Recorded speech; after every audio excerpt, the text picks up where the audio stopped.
left.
Yeah, we're ready. All right, all set. All right.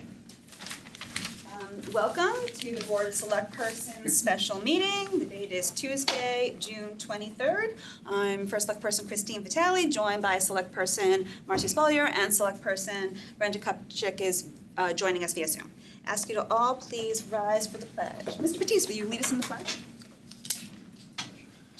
I pledge allegiance to the flag of the United States of America and to the republic for which it stands, one nation, under God, indivisible, with liberty and justice for all. I want to thank everybody for accommodating the early start, the Chamber of Commerce event this evening at 5:30, so we have a full agenda, so just needed the extra time. All right, moving on to agenda item 3, resignations. Resignation from the Board of Library Trustees, Peter T. Wilner, D., 391 Old Farm Lane, term July 2021 to July 2027. He resigned on May 8th, 2026. Solid Waste and Recycling Commission, Ronald Blumenfeld, D., 1185 Stilson Road, term November 2022 to November 2026. He resigned on June 9th, 2026. Town Plan and Zoning Commission alternate, Andrew T. Raganis, R., 236 Sturgis Road, term November 2025 to November 2029, resigned May 31st, 2026. Moving on to number 4, appointments. We have the Board of Library Trustees, Helen D. Devanzo, 1446 Jennings Road, term July 2021 to July 2027. She is replacing Peter T. Wilner, D., who resigned. Helen is away, but can I have a motion to put that on the table? So moved. Ms. Follier, second. By Ms. Kupchak. Ms. Devanzo is away and was not able to be here today. I can speak to, she has been very active in town government and volunteer organizations for decades.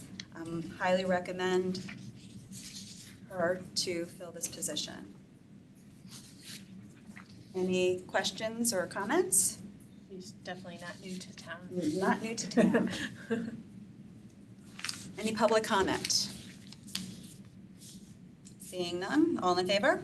Aye. Aye. Motion carries 3-0.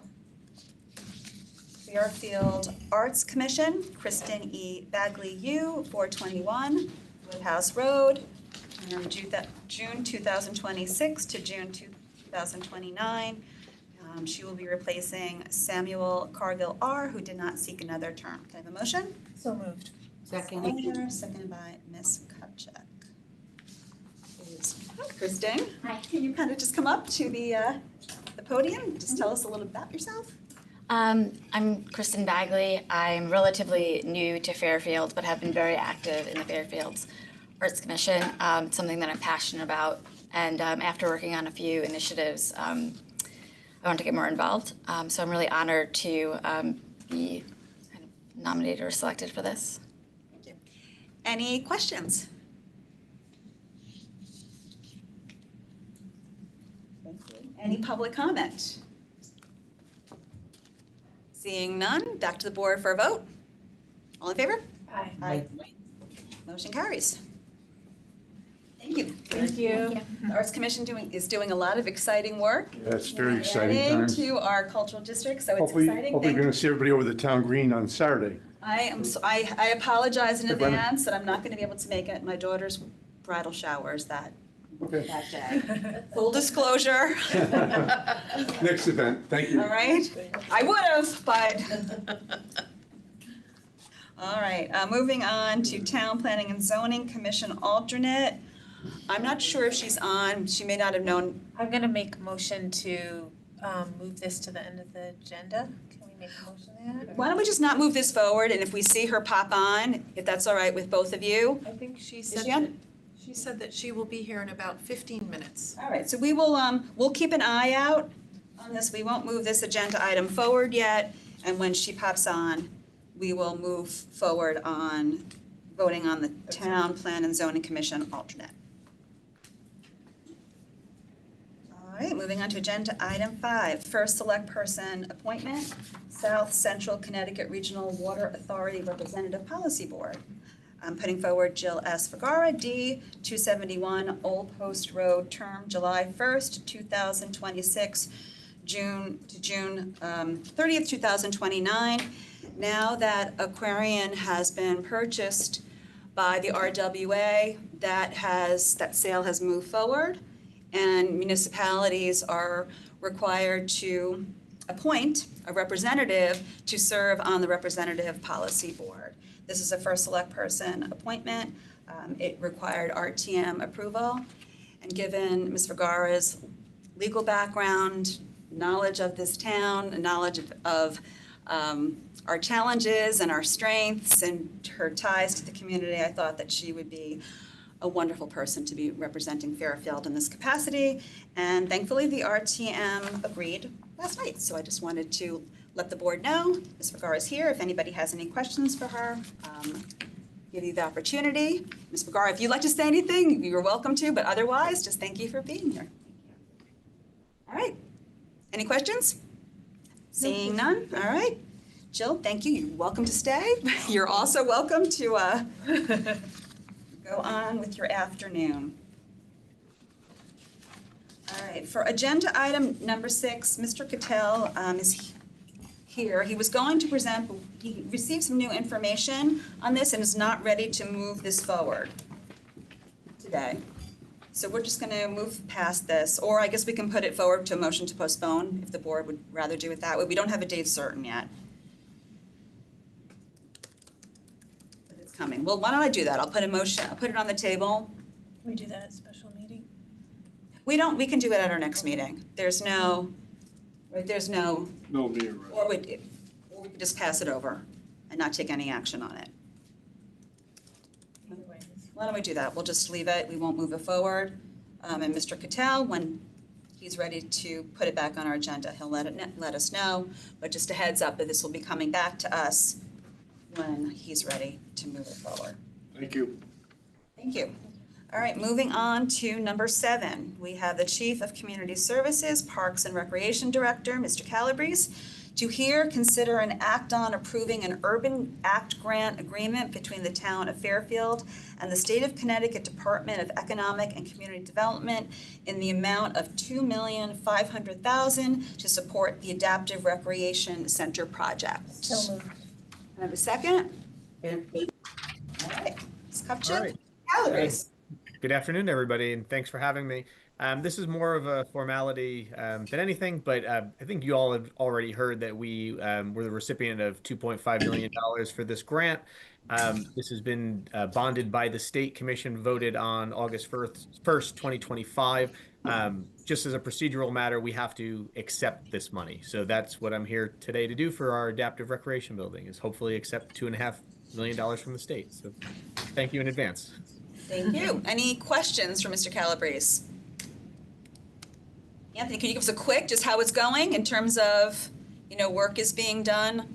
Yep, we are just finishing up the design phase right now. They're completing the construction documents. I believe we're at the 90% or 95% mark of that, and hope to be finalizing that within the next couple weeks to go out to bid for construction. On schedule still for about an end of April, early May completion of the building. So that's where we are. All right, Exciting, thank you. very exciting. All right. Any public comment on this item? All right, seeing none, back to the board for a vote. All in favor? Aye. Aye. Motion carries 3-0. Thank you. Moving on to number 8, Purchasing Authority. We are joined by Mr. Tulin and Mr. Papageorge to hear, consider, and act on authorizing the purchasing authority to enter into an agreement between the town of Fairfield and Kenneth Barosan Architects of New Haven, Connecticut, pending final legal review to provide design services and all else necessary related to the construction of security vestibules at various Fairfield Public Schools locations as detailed in Town of Fairfield RFQP number 2026-52 and the Kenneth Barosan Architect submission dated May 14th, 2026, with a total anticipated base contract value of $285,225, with additional authority to enter into necessary change orders in an amount not to exceed the approved funding for the project. So moved. Ms. Follier, second? Second.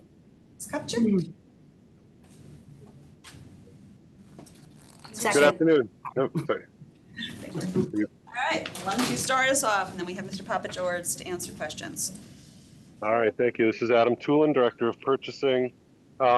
This is coming off of RFQ 2026-52, following the state QBS, or qualification-based selection process. We received 4 submissions to the qualification package and then shortlisted to 3. The Special Project Standing Building Committee held interviews for those top 3 and ultimately recommended award to Kenneth Barosan Associates. They seem to be a very highly qualified firm, and we look forward to working with them. We have their contract here for you to approve today. Mr. Papageorge, you want to just tell us a little bit about the projects? I don't want to tell you a lot about the project. Well, just a little. I said a little. I said a little. I did not say a lot. Just a little. I will tell you that we are looking forward to working with this group. They seem very highly motivated and very well knowledgeable in what we're looking to do. I actually just received an email from them today that they're going to be on site tomorrow pending the signing of the contract to do site measurements and be ready to run with this project. So we're very excited to be working with them. And do you anticipate this project being completed by the beginning of the school year or past? This is Just going to be well past the school year start at this point, but we're moving forwards and we're going to keep it moving. any questions for Mr. Papageorge? This has been done at other locations and we're not using the same company that we used for those locations? No, it has been done at other locations. We went out to RFP, so it's not, I don't want to say it's common, but it's something that is done throughout the state, so it's open. And Ken Borson is also was the architect on Holland Hill and Riverfield that put the vestibules in there as well. Okay. Okay, great. Thank you.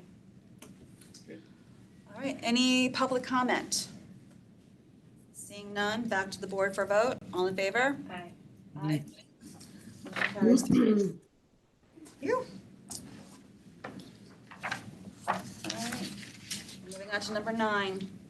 Purchasing authority to hear, consider, and act on authorizing the purchasing authority to enter into an agreement between the town of Fairfield and Gilbane Building Company of Glastonbury, Connecticut, pending final legal review to provide construction manager pre-construction services related to the construction of Dwight Elementary School and Early Childhood Center in an amount not to exceed $197,288 to provide all necessary construction phase services at a fee not to exceed 1.85% of the estimated cost of the work, which shall be converted to a lump sum upon mutual agreement of a project guaranteed maximum price and an amount not to exceed $2,845,637 for construction manager's general conditions costs based on a 22-month construction schedule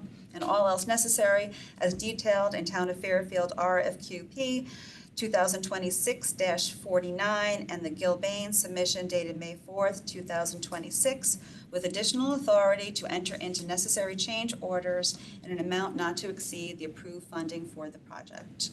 So moved. Ms. Follier, seconded Second. by Ms. Kupchak. Mr. Tulin, you want to start us off? Yes, thank you. Similar to the last item, we were following the state's qualification-based, the QBS process. So we initially released an RFQ, which received 5 responses. We ultimately shortlisted to 3 firms, which were interviewed by the Dwight Building Committee. Ultimately, Gilbane was recommended award. I guess I'll just, that resolution is kind of a lot of words. So basically, it's the structure, it's the format we've used for previous projects that fall under this same sort of contract with a guaranteed maximum price. So basically, once Gilbane, assuming you approve award, once Gilbane goes out to bid for all the trades, they will come back to us with a guaranteed maximum price, which will sort of include all of these numbers. But I just wanted to break it down as clearly as I could right now with the pre-construction services and the general conditions, which are sort of knowns right now, and then ultimately 1.85% of the total.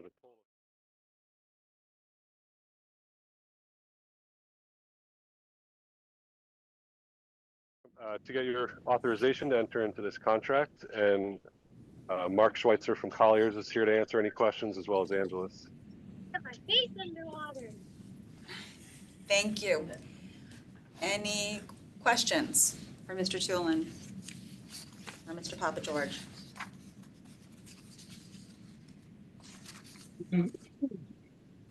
Angeles, is the Special Projects Committee going to be involved at all in any way, or is this solely just this firm? this is the Dwight Building Committee, has its own standing building committee. Okay. No, I understand, but they're not going to be involved in any way at all? No, They don't get updates or anything? no, they're 2 separate committees at this point, running separately. Okay, thank you. And just high level, I know that Ms. Efron couldn't join us, but how is it going in terms of? Once we get this construction manager on board. Currently we're in schematic design. I was just on a design coordination meeting as I was waiting, but schematic designs submission is due at the end of July, and we'll have the schematic design estimate prior to the start of school. We will have, basically we'll be going out to bid a year from September and look to break ground in January of '28. So do you feel like you're on schedule? We are on schedule. And when do you think it would be a good time for you to come back to just update this board on progress? I know at any time, but I can ask that to the board, but I mean, in next big, you know. Next big milestone is the schematic design submission, where once we reconcile and get down to the final number before we move into design development. August? Probably beginning of September. Okay. Yep. All right, we will coordinate. Thank you. Any public comment?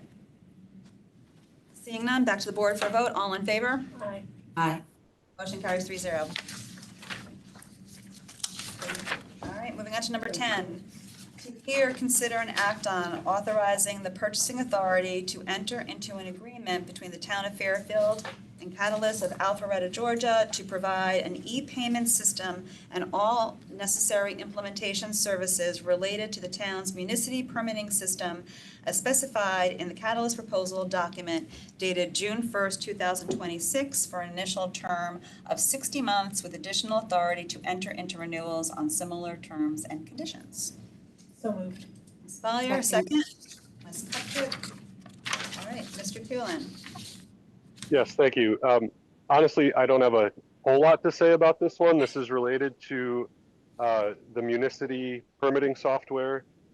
We had to move away from our agreement with Card Connect for credit card payment processing.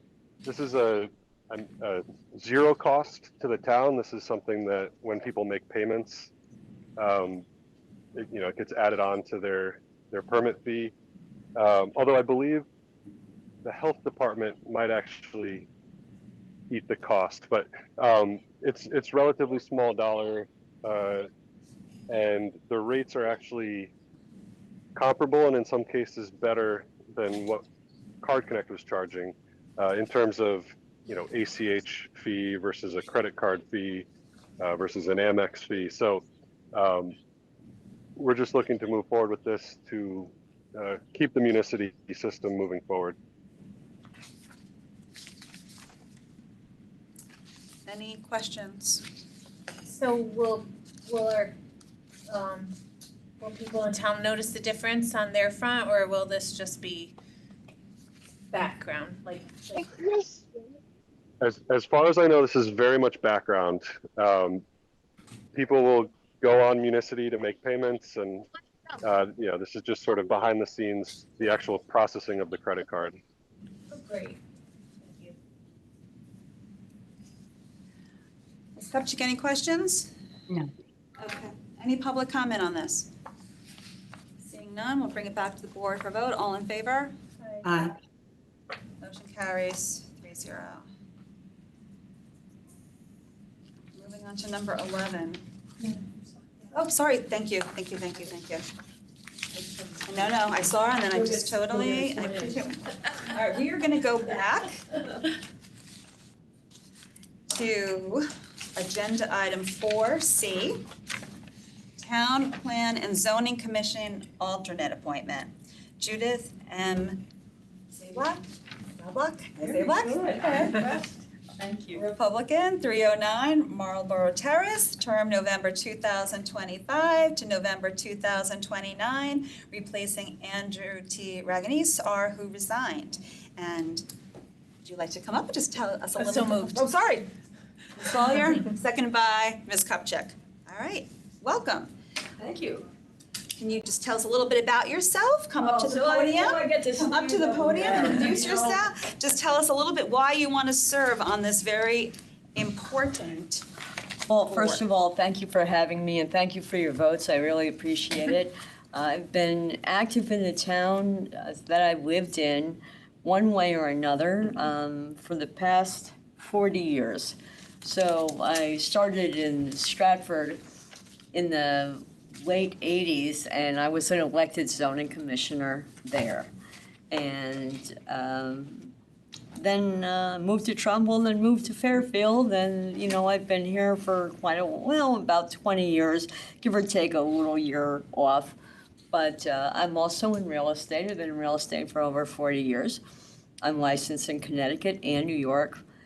And I understand real estate, I understand planning and zoning, I understand business, and that we need to have a really good mix of everything. So I am looking forward to lending my expertise and asking for expertise of others when I don't have it, and to learn and to preserve our beautiful town of Fairfield.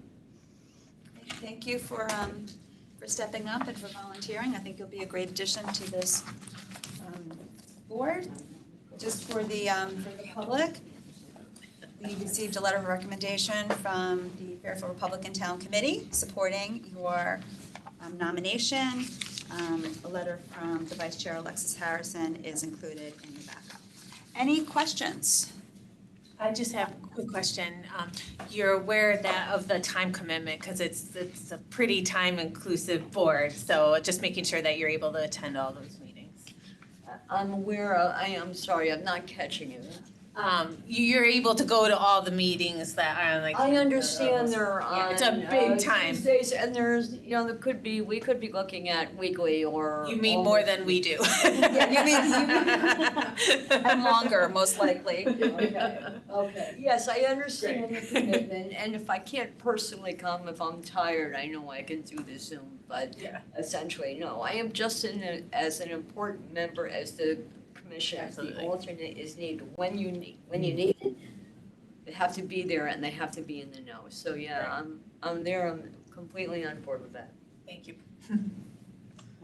I would just like to thank you, Judy, for, you know, all your work on the Board of Assessment Appeals back in 2020. I know that was a really heavy lift, and I think it demonstrates your commitment to putting in a lot of long hours. So, and for with very little thanks, right? So, thank you for stepping up to serve our community. It's a very important board, and there's a lot of activity, obviously. Thank you, Brenda. Any public comment? Seeing none, back to the board for a vote. All in favor? Aye. Motion carries. Thank you, thank you.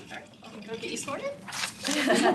Go get sworn in, perfect. All right, there you go. I'm on a leash right now. Okay. Yeah, meeting tonight? Yes. All right, go get sworn in. Did you park in the back over here? All right, okay, number 11, Purchasing Authority. We have Mr. Tulin and Ms. Gore with us. To hear, consider, and act on authorizing the Purchasing Authority to enter into an agreement between the Town of Fairfield and H.I. Stone of Southbury, Connecticut, to provide municipal sludge transportation and disposal services for sludge generated at the Fairfield Water Pollution Control Facility as detailed in Town of Fairfield RFP 2026-51 and the H.I. Stone submission dated June 2nd, 2026, with a base contract term of 3 years with additional authority to enter into up to 2 additional 1-year extensions for a total term not to exceed 5 years. Can I have a motion? So moved. Ms. Follier, Second. second by Ms. Kupchak. Mr. Tulin? You still on? Yes, thank you. Yeah, so we issued this RFP earlier this spring and received 4 responses. An RFP panel was put together, including Ms. Gore. And after completion of the review process, they've recommended award to H.I. Stone. We've prepared the town's sort of standard professional services agreement for you to authorize entering into tonight. Ms. Gore, anything additional to add to that? I'll just add to support this award recommendation was that H.I. Stone was able to provide the most competitive bid on per ton cost They're also able to demonstrate the capacity to take the WPCF's liquid sludge, which we produce in the case of an emergency shutdown of our dewatering and thickening equipment, and also to respond to timely emergency removal as necessary by the facility. They're also ranked the highest on their safety record, which we requested as part of this procurement process, and the availability and expertise of their fleet.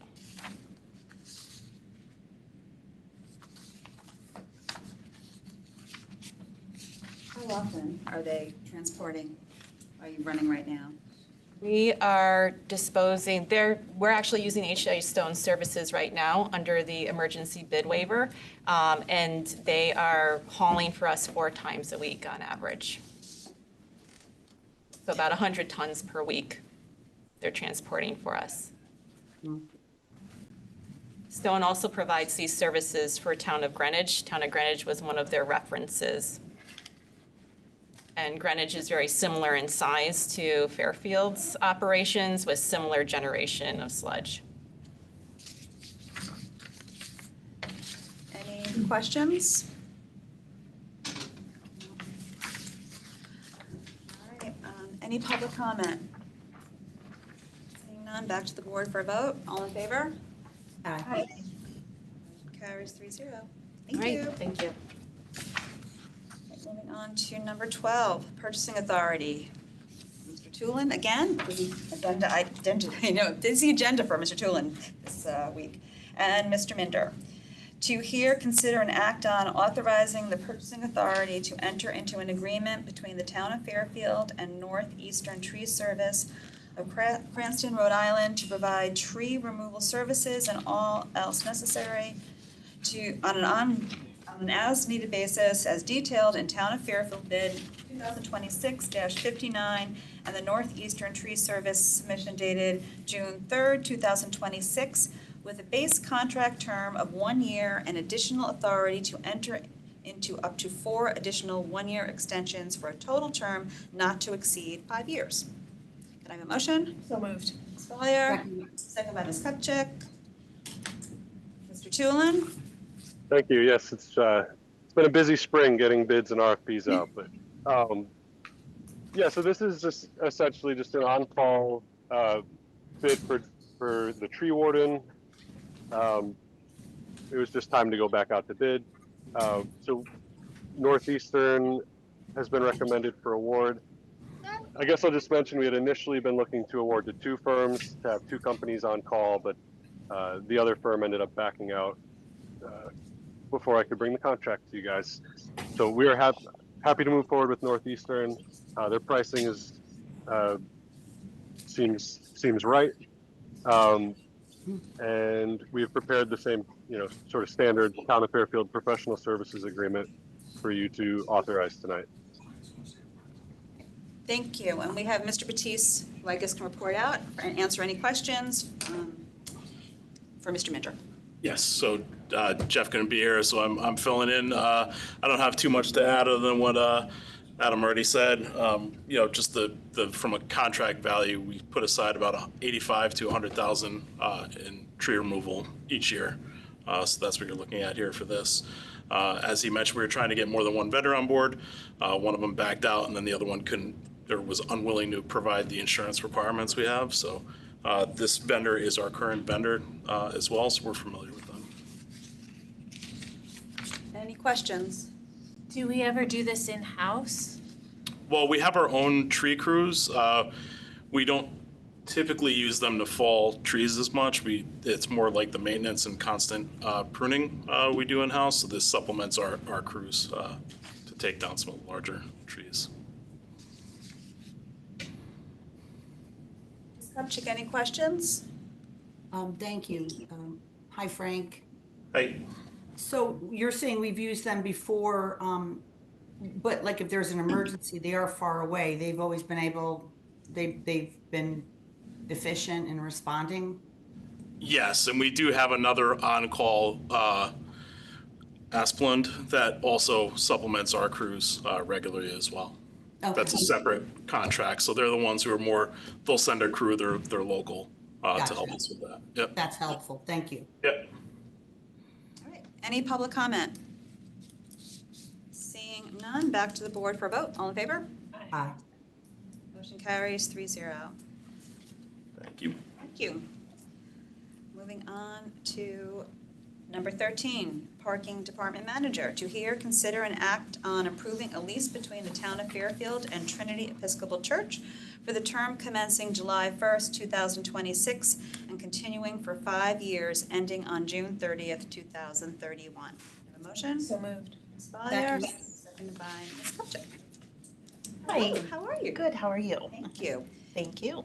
Do you want to just talk us through Sure. high level? Just introduce. Oh, I'm sorry. This is Suzanne Karoglian, our parking department manager. I don't know that I've ever met in I'm person. Thank you, sorry. welcome. Indeed, this lease is for the Trinity Church lot for the Southport permit parking additional overflow space. It houses approximately 77 parking spaces. Indeed, it is a very large portion. It's actually 44% of the Southport Railroad permit holders and parkers. It will run from July 1 of this year through 5 years. It does take us all the way through June 30th of 2031. It is located at 288 Center Street in Southport. It's approximately 69,750 square feet of property, and the town is to maintain the garbage disposal, any rubbish, and snow removal for the church, and upkeep, and markings as well for the lot. Any questions? Thank you for working with Trinity to bring this forward. This lot is important just for our town and for Southport and for our commuters. So happy that we can lock in the lease for 5 years. It had lapsed there for a while, so we had to negotiate it last year. They were asking for a little bit more than we were willing to give last year, so we phased in our increase. So it'll good to have this locked down. Any public comment? Seeing none, back to the board for a vote. All in favor? Aye. Aye. All right, motion carries. Thank you. Thank you, Suzanne.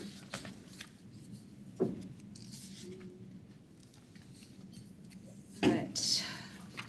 Moving on to number 14, FairTV Commission, and we are joined by Commission Member Lee Camlett. To hear, consider, and act on approving the following resolution as recommended by the FairTV Commission. Resolved that Christine Vitale, first select person of the town of Fairfield, is empowered to execute, authorize, and approve on behalf of the town of Fairfield a professional services contractor agreement between the town of Fairfield, town, and Luke Altieri for professional technical services supporting the town's government and education television stations known as FairTV broadcast system for a period of 1 year commencing July 1st, 2026 and ending June 30th, 2024. Can I have a motion? So moved. Ms. Valier, second by Ms. Kupchak, and Ms. Camlett, Mr. Camlett, sorry, is presenting. This is a modest $2,500 increase for Luke for the year of the next coming year. It reflects a growing administrative challenge to schedule all the people we need for all the meetings that we cover. Under his leadership, we've seen a big growth in the number of people viewing on FairTV, and he's done a great job of updating our equipment. So we think the commission thinks it's well deserved. Any questions? I would just agree that there's a lot of equipment updates that have happened in the last couple of years, being on the RTM and here, and I appreciate that, so thank you. Happy to do it. Yep, absolutely agree. The commission's doing a great job, and this service is vital to just keeping our residents engaged and informed, and there are definitely a lot of meetings that you were supporting, and we are so appreciative of your work. Happy to do it. Any public comment? Seeing none, back to the board for vote. All in favor? Aye. Motion carries 3-0. Thank you.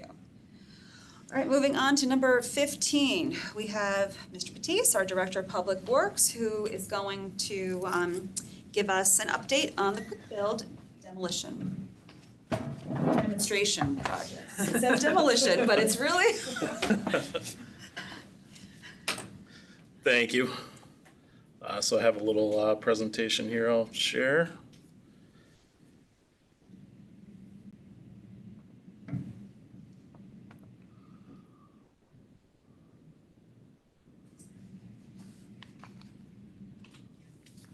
There it is.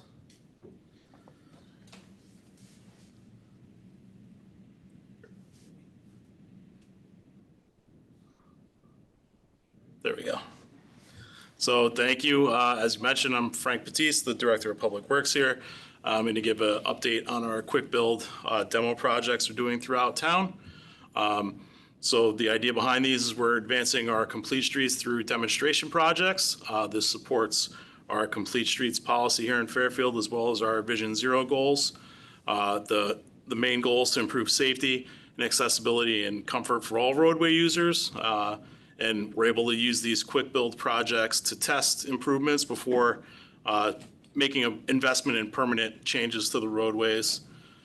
And the duration of this is we begin in spring, and the idea is to leave these out through fall to fully analyze everything. So what are quick builds? So quick builds are a fast, flexible approach to safer streets. They're low cost. We can use things such as delineator posts or the centerline hardening and pavement markings, which are all, for the most part, temporary measures that can be implemented quickly without any major construction. Once again, they allow us to test things out, and we can adjust them based on what we're seeing real time in the field, as well as public feedback. In fact, we have adjusted some of these already since rolling them out a couple of weeks ago. And once again, they supports our Complete Streets and Vision Zero goals. It also aligns with Connecticut DOT's quick build initiatives. So where are we implementing them? There's several on Mill Plain, at Riverfield, Palmetto, Umpqua, and then on South Benson at Old Post, Riverside Drive, and Benson Place. There's 3 locations on Sturgis as well, as at Bronson, Umpqua Road West, and Old Mill. And then we have one location over on Pequot Avenue at Chester Place. So getting into some of the treatments we're using and why we're doing them and what the goals are. So the first is curb extensions. The idea here is to reduce the crossing distance across the roadway and improve visibilities for pedestrians at the corners. It effectively extends the curb line out of the parking lane at the intersection and crossings. Reduces the speeds due to the tighter corner radii, provides better accessibility for the pedestrians, and increases their comfort as they're, analyzing the traffic and making the decision across the road. So another treatment we're using is lane reductions and reconfigurations. Once again, the goal is to make things simpler and more predictable at intersections. Reduce the amount of time drivers and pedestrians have to think about what they're doing, and that reduces the conflicts that occur there as well. Removes unnecessary pavement width and excess lane width. Once again, simplifying decision-making, reducing conflict points, and encouraging safer operating speeds, and shortening that pedestrian crossing is a big one there. Less time a pedestrian has to be, in a travel lane where they're subject to vehicular traffic. Another treatment we're using is centerline hardening. So this is to improve lane discipline and reduce conflicts with turning vehicles. This utilizes pavement markings, humps, or flexible delineators. Our current quick builds, we're just using the humps and some pavement markings, but you can also use those delineators you see on the edge of the road as well, if we wanted to do that. It reinforces proper lane positioning as you approach the intersections. It improves the safety for pedestrians crossing as well. Oftentimes when you have a lot of pavement width, you get vehicles who are, they're trying to shoot the gap between vehicles. They accelerate quickly around the corner, making it a lot more difficult for a pedestrian to be safe crossing that side street. So causing them to make a more deliberate, slower turn increases safety for the pedestrian there. So this is one of the case studies, this mill plane at Umpqua. I picked this one out to highlight. It's obviously one of the more visible ones, one of the ones we're getting the more feedback on. The reason we picked this location is it's a complex intersection. It's a 5-leg intersection. There's a lot of pavement width. It's very wide open. There's a number of driveways within the intersection as well as in close proximity to it. You have the one southbound approach, which is multi-lane, whereas all the other approaches have single lane. It does add to some confusion with the right-of-way laws as two vehicles both approach that multi-lane approach there. There's a high number of vehicle conflict points with that added lane. And then there's been longstanding safety concerns here raised by residents and roadway users. I know during the school hours too, there's actually 2 crossing guards assigned to this location due to the size of the intersection.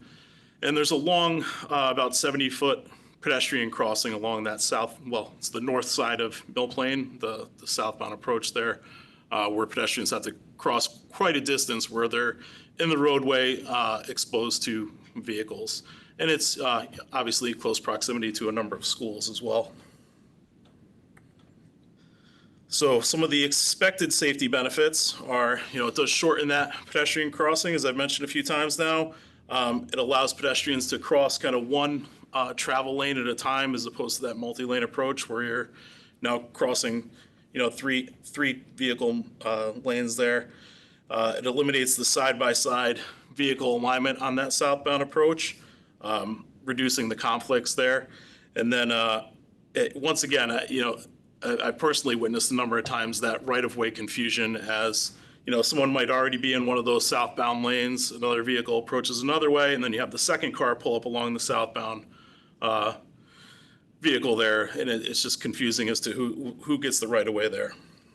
And then also we also narrowed the lane width there with those delineators and centerline hardening, so it also encourages slower speeds as vehicles approach that intersection. So these are temporary. I do want to stress this. They're temporary demonstration projects. They're intended to be temporary. They'll remain in place through fall to allow us to evaluate them. And then, we'll monitor traffic operations, safety movements, and behaviors throughout the course of the project. We're also encouraging public feedback. We've gotten a lot of feedback already. And that all will get taken into account with our evaluation process. Once again, I've mentioned that, the treatments can be adjusted based on our observation. We've already adjusted quite a few. We're going to adjust some more, have a few others to adjust still. And then, what we'll find here is whether these are worth moving forward with more permanent installations, such as like permanent curb line adjustments for curb extensions and that sort of thing. But this obviously allows us to do it at a much more affordable way. So the project timeline, spring, summer is installation and monitoring. We're entering the summer part now, the summer, fall of data collection and public feedback. I do want to add here too that our engineering department, Bill Hurley and Mega Jane, have been working with UConn to secure a grant where UConn will help us evaluate these in the fall months. So we're hopeful that goes through. It'll just be more data we have to pull from to make our decisions. And then the fall and winter, more evaluation of what we did and really the next step. So all of these things have to get removed before the snow falls. That's part of the whole process as well. It's why we initially didn't do them last fall when I first got here, because they were approved a year ago at the FTA. But I made the decision to hold off because I had just gotten here and I wanted them out there longer than just a few weeks. So that's where we're at with that. So some of the frequently asked questions we're getting, what are the white sticks? They're not aesthetically pleasing. So they are delineators. Like I said, they're temporary, they're low cost. So, while I do understand the opinion of people that say they're not aesthetically pleasing. The idea is they're not going to be there forever. They're not permanent. If we were to make permanent changes, it would be extending the actual curb line with concrete, maybe a planting area and that sort of thing. And then once again, too, is, we removed the turn lane on Mill Plain. So we did expect this. We knew this was going to happen. Anytime you eliminate a travel lane like that, you are going to get more queuing. But without reading this whole slide, it's everything I've kind of said already. The challenges with that intersection with this case study, it's skewed, the multiple driveways, the long crossing distance. So, we're going to continue to look at the traffic volumes throughout this and see where we go from there. And we do want your feedback. So you might see some of these signs up already around these locations. So that's a QR code that brings you to a Complete Streets Q&A form or feedback form that does go right to our email. So we are compiling all of that data as well. So just also to let you know, if you don't get a response to those, it's because we're compiling everything in all in one place, and then we'll use that to make our decisions going forward. And I'm happy to answer any questions. Thank you, Mr. Batiste. You're welcome. Questions? Sure. Frank, you said that obviously we're getting a lot of subjective comments and a lot of things, but what objective data are we receiving? Like, how are we analyzing it? Yeah. Well, and what exactly objectively are you receiving? So there's a number of things. I mean, some of it is our own observed behaviors. A lot of us go out to these locations numerous times a day. There are, a lot of larger vehicles might have difficulty with these. We get a lot of feedback on that. We did take traffic data before we implemented these. So we have the kind of like the pre-data, and then we'll evaluate it along the way. We do want them to be out there a little while before we collect another set of data, because anytime you alter traffic patterns, it usually takes a few weeks for that to kind of shake out and settle down. I mean, similar to closing a road with a detour, there's usually a big spike in congestion and complaints those first couple of weeks, but then as traffic kind of calms down a little bit, then you can really take a closer look at it. We do have our own Black Cat data recorders that we use for the pre-data, so we can put those out there later as well. Can you explain that? It's a radar recorder. It works similar to like the speed readback signs the police have, but you don't see them. So the idea is that, you're not necessarily altering your vehicular speed based on that readback. It's just kind of there collecting the data. And then we also have a program that we purchased that uses like GPS data from vehicles. And from there, it estimates the volume and speeds of vehicles as well as congestion. We have checked that with our Black Cats, and it's pretty accurate, so we use that to supplement it as well. And then, like I said, if UConn is able to do that evaluation for us, that would be helpful, because obviously they have a lot more resources they can apply to that. And then what happens if like something like you determine like the Umpqua location isn't working with the current strategies? Like, will you look at like doing something else? Like, I'm just throwing out like a stoplight. Like, how do you determine what the next step is to make it safer? I mean, like that location in particular, like you are going to see a bigger traffic queue. It is going to happen. So, we have to evaluate how tolerable that is and look at other options if it's not working for us. So. I think the idea there is that there's a number of things off the top that are, even with the center line hardening we did there on that southbound approach, you'll see vehicles stop a lot further up where that stop bar is way back now. So that alone is a safety improvement. So there's even little things like little adjustments like that help. And will you be looking at adding any sites in the next 6 months? Not in the next 6 months. I think, so what we did with these delineators is we purchased them from a company who rolled them out for us the first time, but we now own them. So our own DPW crews, we've been using to adjust them, we haven't been calling the contractor out, can do a program going forward where we can pick some sites each year. Oh, that's great. Okay. We've gotten some questions just about people that are And Christine, can I ask some questions? You can. Can I just ask, go ahead, Brenda. Sorry. Frank, could you take down the Oh, yeah, sorry. slide? While you have that QR code up, I would like to mention that how are people who are driving going to scan the code? Well, it's, yeah. I mean, obviously that would be distracted driving. Yes, it would be. No, it's more, we put them in locations more for, where's my stop share button here? Hold on. Where people are walking. It's more for people who are walking at that, who are trying to cross, that allows them to stand there Okay. and scan it. Yeah. So I forwarded you an email that Yes. we got. Obviously, we've gotten a tremendous amount of, Yes. I would say, negative emails about this. You know, and I think some of the problem here is that people didn't know this was, you know, happening, and they don't understand why it's happening. I mean, I'm familiar with the Uncable Road and Mill Plain. When I was in office, we went out there with the police and hearing, and we walked it. One of the biggest issues we felt like was that house on the corner with all the bushes. Frankly, I think they need to just be taken out because they're causing that inability to see everybody. But I mean, I think, you know, I asked if you could try to address some of the questions that we got. Like, I would just first say that you said you're going to put black cats. They're not there now. We put them out initially to get like a pre-condition on the traffic volumes, and then after a while, we'll put them out again to take more data to see how it's affecting the traffic. Yeah, I mean, I think that's really important. They can't be out there continually. You know, there's a battery life in them. You only get a few days out of them, so we'll have to.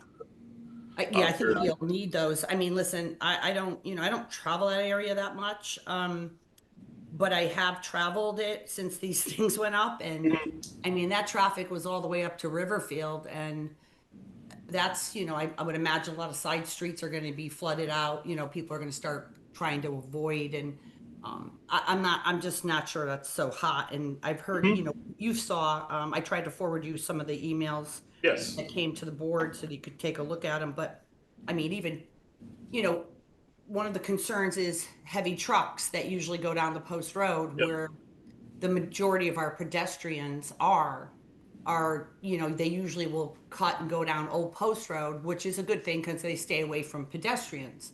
But now they can't take a turn over there because of these things on South Benson. So, I mean, I think that's, you know, a big concern, maybe causing a problem that we didn't have before. But I think what I went back and saw was the traffic authority said that there would be public hearings. I wrote some notes. And when will a public hearing or feedback session be held? And how will the residents be notified for their opportunity to participate before any permanent things get installed? So I think right now, you know, we have the feedback form up online. We have Q Alert. So we're gathering all that feedback throughout. I don't think we're going to make a decision, you know, now. That's why I said I think over the fall and winter, when we take these down, we'll take a step back and analyze what we have and see anything going forward. You know, if we are to make any permanent changes at that point, we would reach out to the public that way. Yeah, But we have to determine what we're doing before we can do that, though. I think a public hearing would be important. Well, and I would just. What was Ms. Kupchak, can I just, before you go, just for this board, being that we're getting a presentation, and these went up pretty quick, so I appreciate just that we wanted to get more information out in the newsletter, and they went up. Waiting for Our contractor was delayed, and that was we made the announcement, and then it was delayed a while. And then it was, you know, one day he called up and said, like, I can be there tomorrow. So it was like, all right, go. So that was some of the delay there with the communication. So apologize. So it was supposed to go up a little earlier? Yes. It was about a month. It seems like a strange time, right? Summer, when a lot of people are away. Yes. You'll get I think, a better read in fall. Right. Yeah, I agree with you. Yeah. And the college kids are here. Yes. All that stuff. That's the other reason I kind of want to wait a little bit for some of that data collection too, to make sure we're, you know, a more peak period where we can analyze that. And we will have Mr. Batiste come back to this board. That'd be I'm good. sure, you know, the FTA will also be wanting an update, I imagine, but, you know, appreciate that we can get updates here, especially now that our agendas are a little bit lighter than they were prior to charter revision. So appreciate, you know, Mr. Batiste being here today, and we'll look for a follow-up as we move this forward and you know, can determine next steps. But go ahead with your question. Just a quick question, Frank. How much is that, like, these sticks costing? Dollar wise, Like the whole thing, the planning of it, the contractor, the installation, the monitoring? Well, see, a lot of the planning was done before I was here, so I'm not 100% sure on how much was spent on the engineer who initially looked at it and did the layout. I can say that with the contractor who rolled them out, it was, I want to say we spent about 20,000. Now, keep in mind that also is including them doing the work. I think going forward, you know, that included purchasing the materials and them coming here and laying them out for us. Gotcha. You know, going forward, as we do other locations, we wouldn't be incurring that cost. It would only be if we needed to purchase more materials. Okay. And to Marcy's comment, we're not going to have any more popping up? Not this year, no. Okay. Yeah, I would like to continue to run like a quick build program, but that would be something each year we would have to determine the locations and communicate out. That's good to hear, because maybe our inboxes will slow down.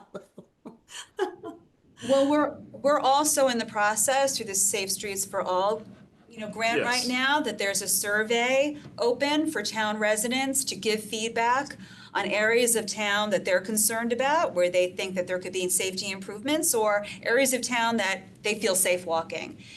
While I appreciate that, you know, majority of pedestrians are down in town center, people are walking their dogs, they're out jogging, kids are walking to school.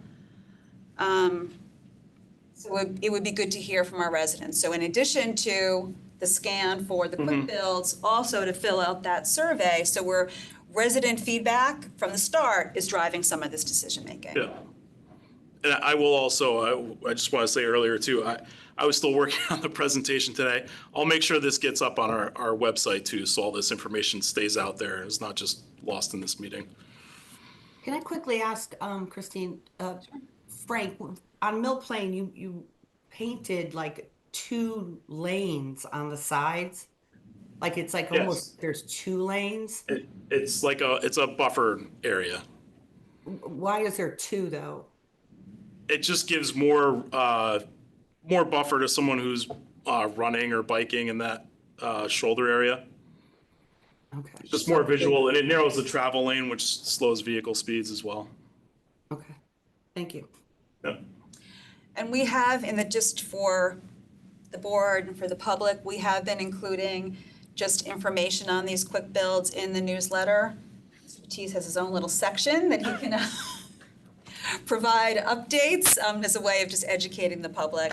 But other means of communication are welcome as well. If you have any suggestions, if we need to do videos or something like that, we are open. Page on our website. Page on a website. There's a page on our There's a page on the website. It's in the newsletter. Updates on the town social media as well. If there's pictures or if there's any other instructions for how to approach these intersections, I think the drivers are even confused at some time. Open to feedback on just ways to get the word out. And I just want to say that I thank you for taking this on when you comment. This isn't a new thing for town. I mean, we've been receiving safety complaints for years, being on the RTM. I was on the RTM for 8 years, and Brenda, during your administration, there's been lots of safety complaints for pedestrians, for drivers, for bikers. So it's definitely a problem in town that we've received multiple emails from on the RTM. And so it's something we definitely have to address, and we have to try to balance it in a way that helps everybody out. Well, when we talk about road safety and speeding and wanting our roads to be safe for all users and reducing serious injury from crashes and death from crashes, it's the education piece, it's the engineering piece, which we're talking about right now, and it's the enforcement piece. So they're all working they're each play a vital role in making, ultimately, hopefully our streets safer. Yes. And keeping our residents safer when they are out on the roads. All right, any additional questions on these projects? I would just ask, Christine, could you add to your newsletter and maybe even post it on the town's social media for people how to reach out to the traffic authority? Like what, give them a link and tell them how to do it? Yeah. It is on there, but we can repost it on social media. Sometimes we post it and you think, oh, we put it out there, and then a new group of people are talking about it and maybe didn't see a post that had been, a few days before. So apologize in advance if we see repeat. That happens. I mean, people just start to learn about things.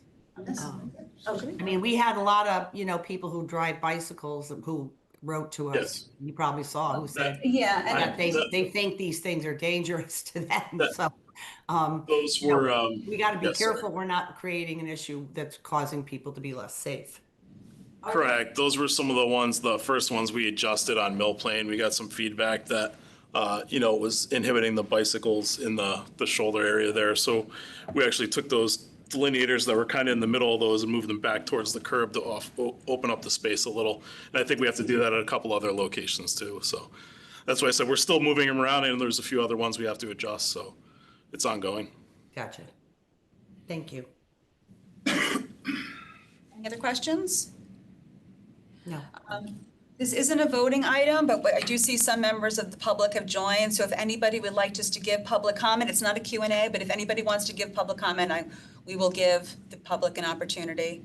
I think Amy Barrett online wanted to give a public comment. Okay, if you can Ms. Barrett, would you like to give public comment? Yes, I would. Thank you. Amy Barrett, 306 Villa Avenue. I just wanted to say that I have driven through all of these quick builds just as a matter of course during business around town, and I have found them easy to navigate and have noticed an increase in pedestrians around certain intersections, I think because they feel safer to cross.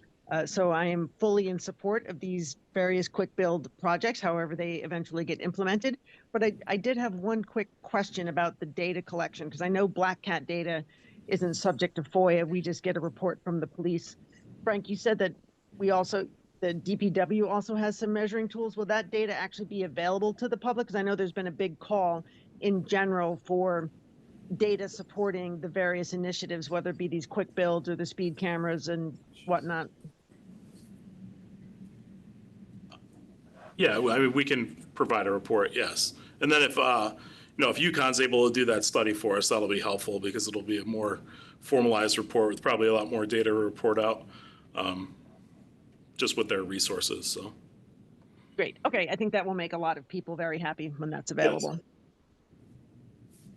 I would just comment, Christine, that, typically these items aren't public comments. So if people knew they could, you probably would have had a lot more people signed in. If they looked down the agenda and they saw, so I just would caution that, people, they didn't know and, Well, and this, I feel like I'm damned if I do, if I damned if I get it. I know the feeling here. And you know what? And I had, Ms. Kupchak, I had your, voice in my head. I'm like, oh, people are here. I know, I get it. But I want those members of the public that this is at the very beginning of this process. There'll be other opportunities. The emails are, if you scan the form, there is a email address that we encourage residents to give feedback. I know that people have been emailing the Board of Selectmen as well.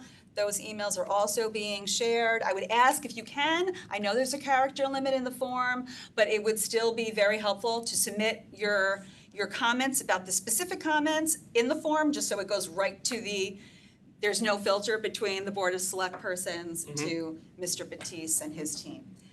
All right, well, I guess we'll keep an eye and see how it goes, and it's good to hear that you're willing to make adjustments if things aren't working, and if we need to change it, we will. All right, Ms. Misko, being that I opened it, I apologize to those members of the public that. No, I get it. It's not up to you. No, comments. But You came in person. You came in person. I would just add that we should definitely make sure, really, once everything is collected and all the data, please, for the love of God, hold a public hearing, okay? And have it at when people can actually go to it, and make sure they're very well informed, because when you're making sure people know things, sometimes it's hard to listen to, but it's just part of the deal. But it will be a much better process if you do that. Okay, thank you. Thank you. Sorry. You do not need to It's kind of a strange setup, sorry. Suzanne Misko, 123 Rygate Road. Having witnessed what was given this evening, it definitely helps in the information part of it. And I do agree, if you could get your information that would attach to the agenda, that would have been helpful. My concern here is, the Umpqua Mill Plain, removing that turning lane is just, we have so much congestion in this town that any time, and I appreciate what the effort is, which is the intent is to make things safer, but that kind of buildup in that, especially once we start school back up, right now, one lane is fine, but that plus train traffic, it's going to just be a nightmare. And my concern is it gets a little aggressive, when people are waiting and they're watching the time to make that drop off. So my concern is we have to look at congestion as well as safety. The South Benson turn, that right-handed turn, that's like a 90-degree turn. I've sat at the opposite stop sign and had I don't know how many people almost hit me because they can't figure out how to, in essence, drive the 90-degree turn. So my concern is, while I appreciate the safety piece of it, I do think we have to be cognizant of the congestion. Fairfield, to get from my house on Rygate Road to my parents down off Reef, takes me a good 20 minutes. And the new implementation, should we go forth on some of these things, I'm concerned that's just going to expand. And that drives its own safety vehicle, that, people just get more aggressive, because it's taking longer. So if we can just keep congestion in mind, I think that would be very helpful. Thank you very much. Thank you. And I think that we'll be looking at multiple factors, and hopefully, I think that any type of change in the beginning is hard, and people kind of don't know what to do, and that aggression might be coming out. But as they get used to it, we see that behaviors change. So we'll definitely keep an eye on it and look forward just to see. Hopefully, we'll get UConn on board and be able to get some updates and some good data to look at.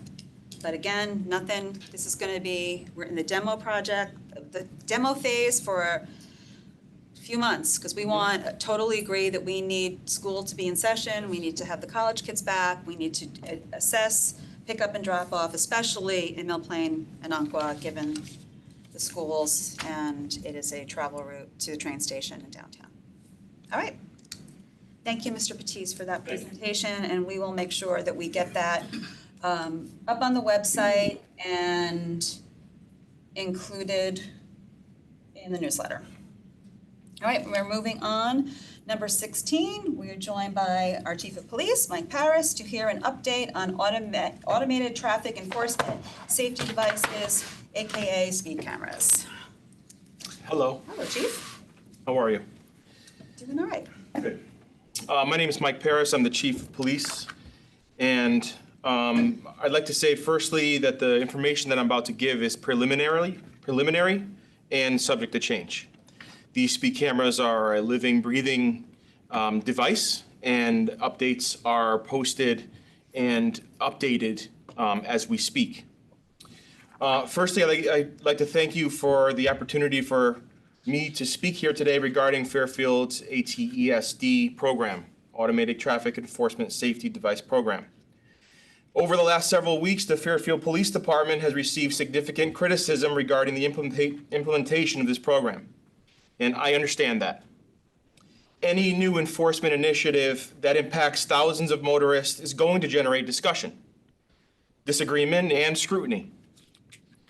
And what I want to do today is separate opinion from fact. And the fact is that this program was implemented for one reason, and one reason only: to slow vehicles down in school zones and improve public safety. This was not a revenue initiative. It was not a political initiative. It was not a public safety initiative. It was a public safety initiative. The Fairfield Police Department did not wake up one day and decide to install speed cameras. This program was developed after years of speeding complaints from residents, extensive traffic studies, crash data analysis, engineering reviews, public hearings, legislative review, state review, and public discussion. The purpose has always been the same: reduce excessive speed where children, pedestrians, and families are most vulnerable. I think it's important that people understand why these 6 locations were selected in the first place. These sites were not chosen randomly. They were identified through traffic studies, crash data, engineering analysis, and the Municipal Traffic Enforcement Plan approved by the Connecticut Office of the State Traffic Administration. Collectively, these 6 school zones experienced 56 crashes and 11 injury crashes over a 3-year period. In some of these locations, the 85th percentile speed reached as high as 46 miles per hour in a school zone, where the reduced speed limit is 20 miles per hour. Think about that. 46 miles per hour, more than double the school zone speed limit. One corridor experienced 2 fatal pedestrian crashes. Another location saw a speed-related head-on collision that injured 5 students.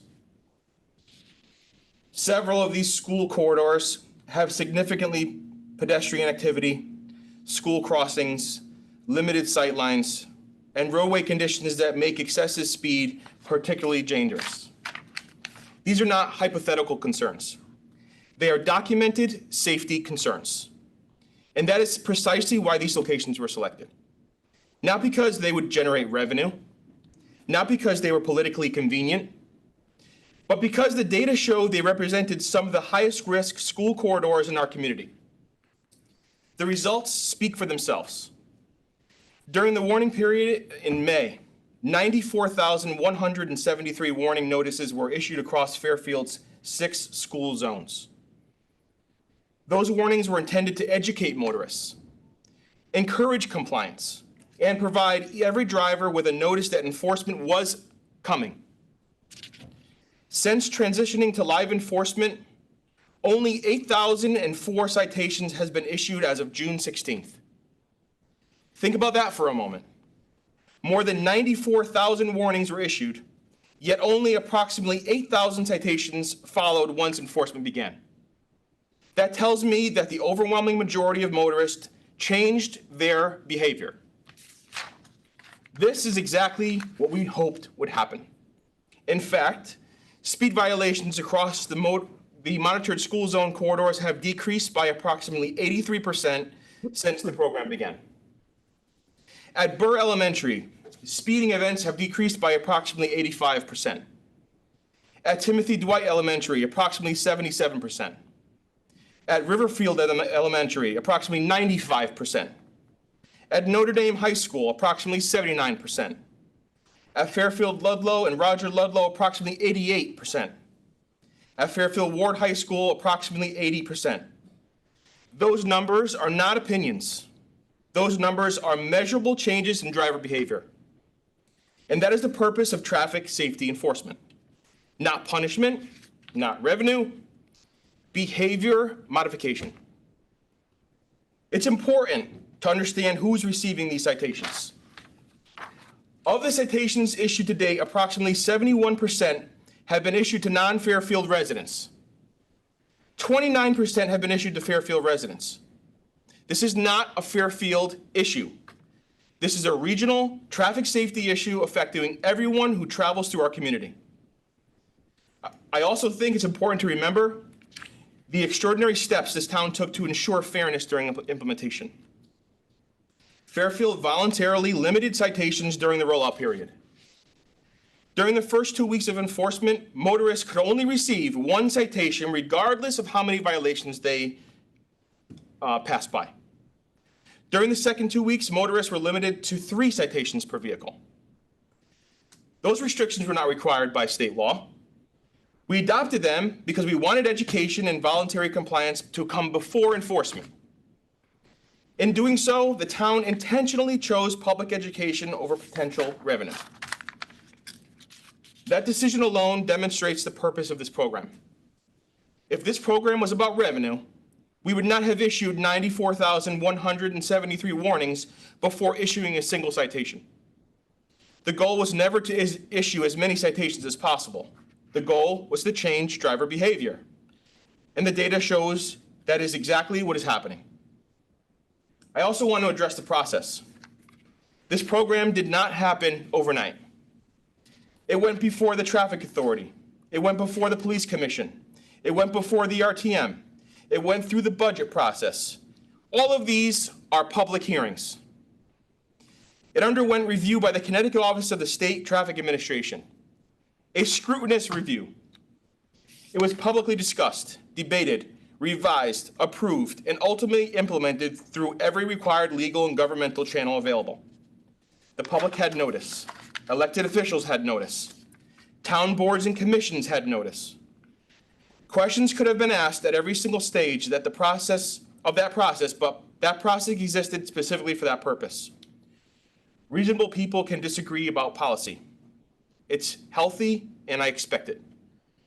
But once a program has gone through years of review, multiple public hearings, legislative approval, state approval, budget approval, and implementation, it's important that we respect the process that was followed. The Fairfield Police Department will continue to provide facts, data, and transparency. What we will not do is allow public safety decisions to become political decisions. Our responsibility is to not follow political winds. Our responsibility is to protect the public using objective data, sound enforcement practices, and the authority granted to us through the law. That's what we have done here. If the data showed this program was not working, I'd be the first person standing here recommending changes. Instead, the data shows compliance is increasing, speeds are being reduced throughout town, and driver behavior is changing. I consider that a success. At the end of the day, every parent dropping off a child at school, every student crossing a roadway, every crossing guard standing at the intersection, and every pedestrian walking through one of these corridors deserves to be safe. That's the standard I will continue to apply. That is why this program was implemented, and this is what success looks like. That's all I have. Thank you, Chief, for that update. Per the ordinance that was passed by the RTM, the Board of Selectpersons in the RTM was to receive an annual report in June.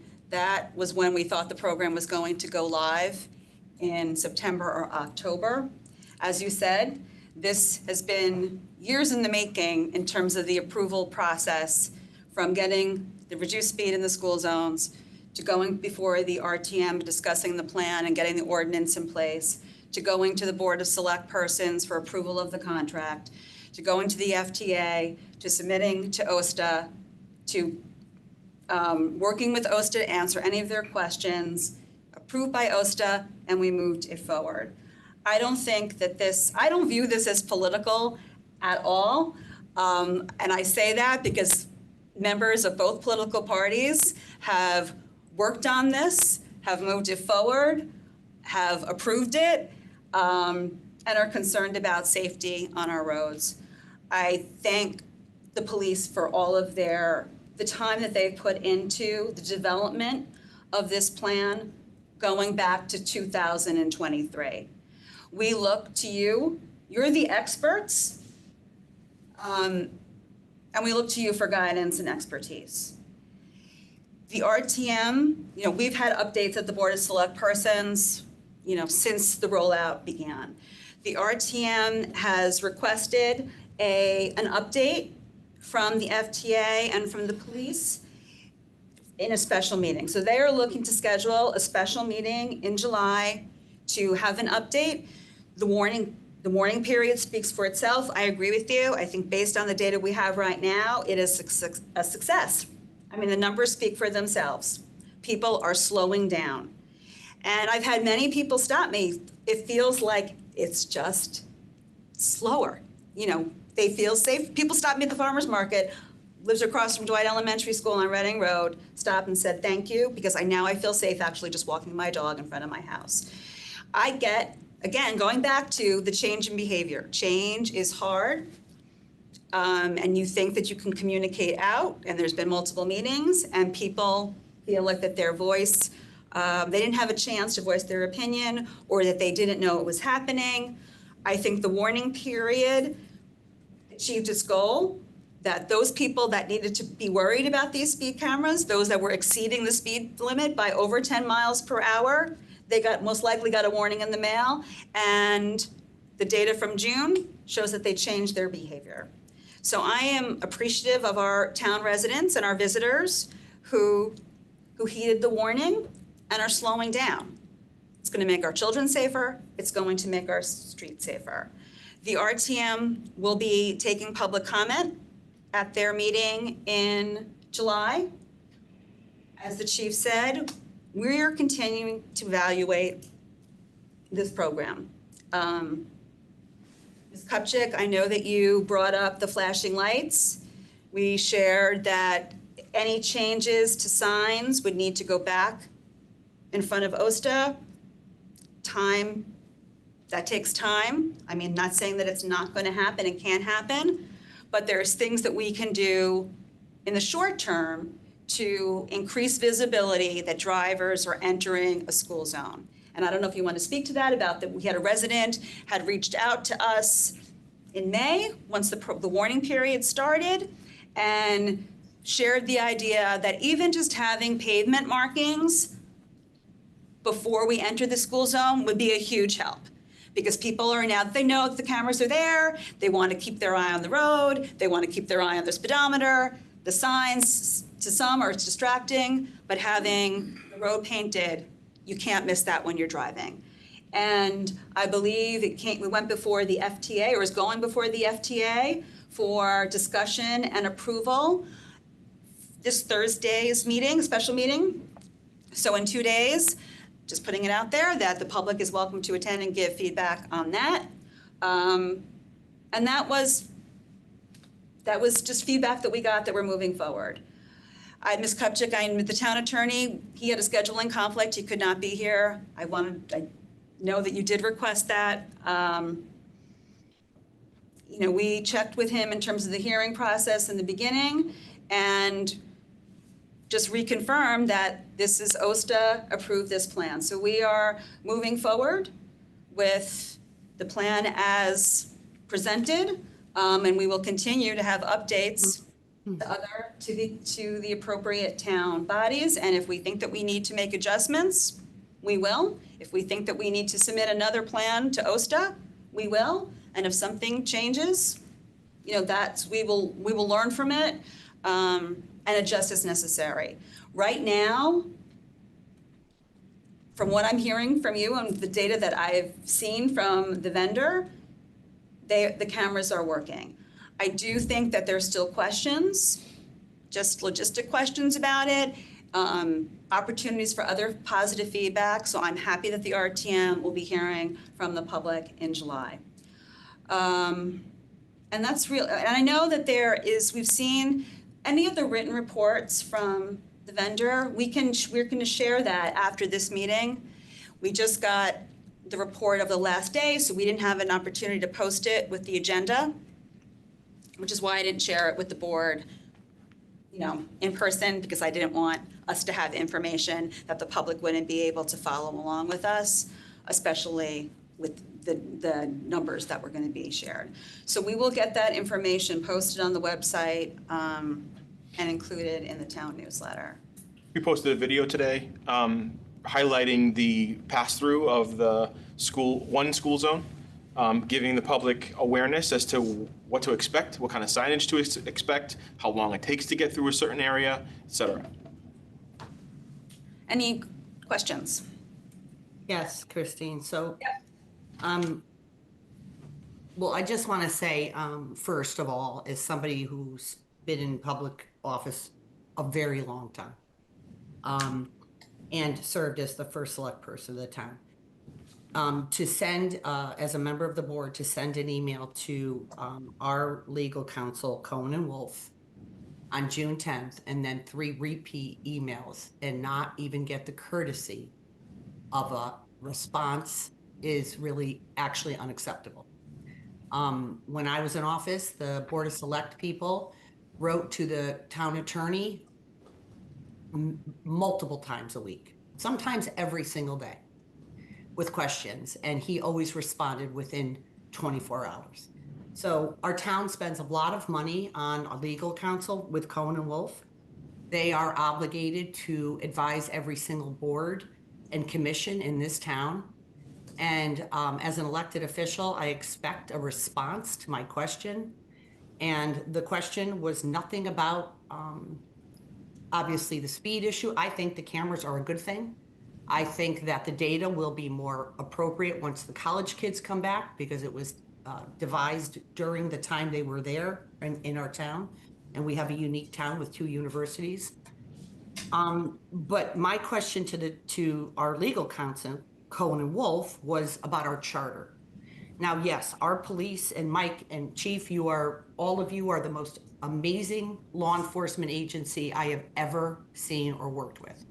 They are always working 150% for the safety of our community. Always. They are experts in safety. They are not attorneys, and they are not familiar with our charter. But our legal counsel, Cohen and Wolf, is supposed to advise everybody. Even though I have read the charter before I became the first select person, I didn't make any moves without asking my town attorney, hey, does this line up with the charter? Are we doing this right? Are we lining up with the charter? All the time. I mean, all the time. You'd never think, but it's a real thing. And Section 5.3 of our town charter says any town officer, board, or commission empowered to enact regulations under the provisions of the general statutes or of the charter shall hold at least one public hearing before the enactment of such regulations, except as otherwise provided by statute.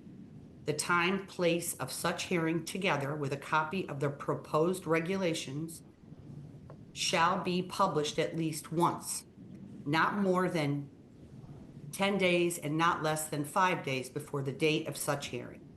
So the question I asked the town attorney, because he's the only one who can answer it, is when was that meeting held where the full proposed regulations for the ATE-SD plan, including the 24/7, 365 enforcement, was published? And that's a legal question worth answering. So I just think that we all have a right as elected officials to have that question answered by our legal counsel, Cohen and Wolf, and answer to us, not the police, because they're not attorneys, not us, because we're not attorneys, by our counsel, to tell the public, was this done exactly the way our charter expects the way we run business in town? So you saw my letter, you saw my email. It specifically says, and I don't think anybody did anything in bad faith. What I think happened was things happened piecemeal. Police Commission did a vote on reducing the speed. Then, much later, the RTM passes a ordinance allowing cameras and specifically says at the meeting, the traffic authority will devise the plan and hold a public hearing. You go to their meeting, they say they're hearing it as a courtesy, and it's a presentation, and there was no public hearing. So I think personally that to take this heat off of, which mostly seemed to be directed at our cops, which is unfair, really unfair, because they're not attorneys. We should have a full, and by the way, this RTM meeting in July, no one's in town in July. Okay, if we're gonna have a real, personally, I think that the RTM should hold a meeting in September when people are here and not on vacation, and should talk about the exact proposal, just like Greenwich did. They voted on the exact proposal and the times. That's what I think is the right thing to do. It makes our public feel like their government, not the police, because the police have to enforce laws. That's what they do, and they provide policies for us to be safer. But they are not attorneys, and I honestly believe that we missed a step. And there was a lot, as I wrote to the town, a lot going on. You know, our Bill passed away. You came in. All these things were happening. So, you know, who knows? All I'm saying is that I think that this pushback will dramatically reduce if, in fact, we do just what we're supposed to do according to our charter. Have a public hearing on the exact specifications of the plan. That's what I think we should do. You may disagree. Other people may disagree. That's what I think we should do. And if I had been in office when this happened, that's the way it would have happened. I would have sat there and held a public hearing and let everybody scream at me for 4 or 5 hours, just like I did when Penfield Pavilion was built, and everybody was, you know, all over the map and angry. But you know what? When you're in public office, you got to take the heat. So I think we should do that. I would encourage you to do that as a leader of our town.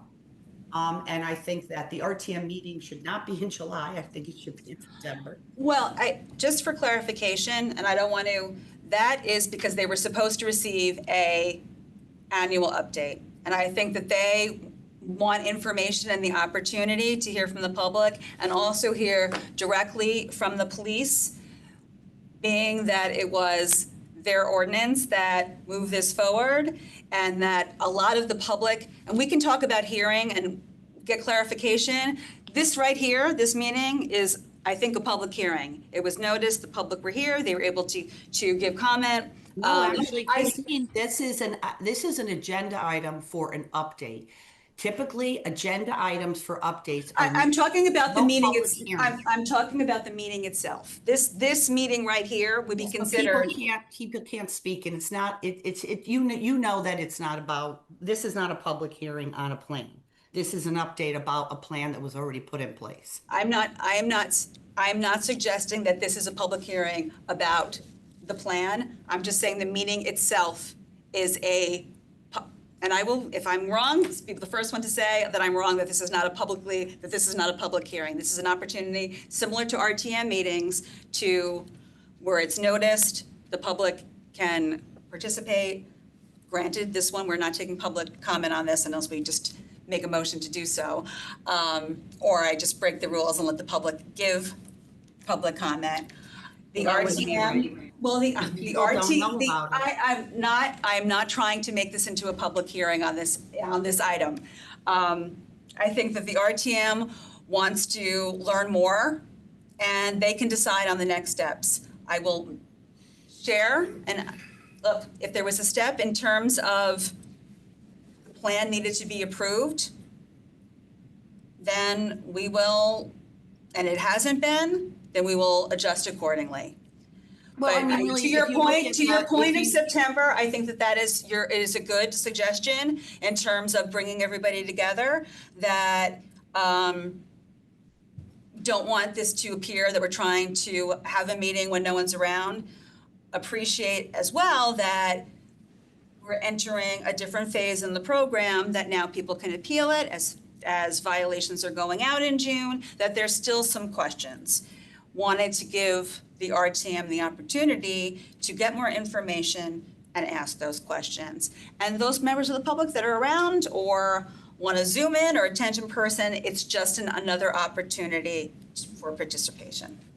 I just wanted to say, Christine, that the actual state law that was passed doesn't require a vote on the actual plan, right? It requires a vote of allowing, right, by ordinance, but it doesn't require a vote. What it does require is a public hearing on the specifics, and that was confirmed to me by the state, saying that they make sure they approve the locations, they approve all that, but it's up to the town to follow their town charter.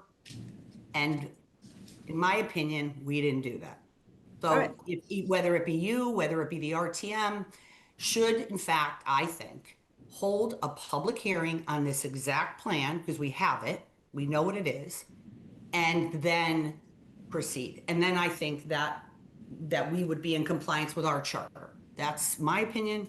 And Mike, Chief, I just want to say I'm sorry. I could hear the passion in your voice, and I know you are, you and all of the guys, Captain Irizarry, amazing people who have dedicated your entire lives to protecting the people you serve. I know this, and I'm sorry that you're taking so much heat. I see the comments on social media, which are very disturbing, and I'm sorry for that, but I got them too when I was in office. People said some pretty horrible things about me too. But just know that I think that the average citizen, including myself, thinks that it is very good to have this program. I believe in it because I do believe that traffic safety is a huge problem. I know that it is. But I think that we need to follow our charter. And that's not on you, Chief, or any of the police, because you're not attorneys. I mean, I didn't know all the stuff with the charter. That's why you rely on your counsel, and our counsel is Cohen and Wolf. So I just think it would really make everyone, I think, feel better. The town will feel like, oh, they're going to let us have this hearing. The first select person and the RTM are going to have a hearing on the program. And that, I think, would go a long way to rebuilding some of the trust in our community, aside from the nasty stuff, because you're always going to get that. It's just life. People are rude. But I think that it would go a long way for reasonable people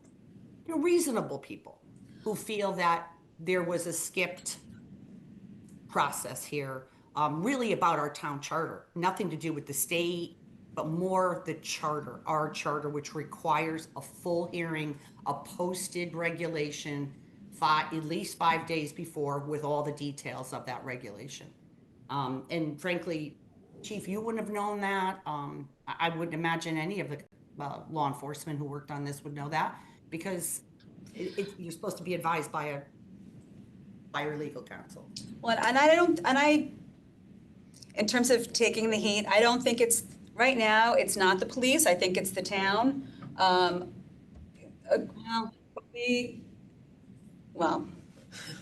fine to share the heat. It's fine.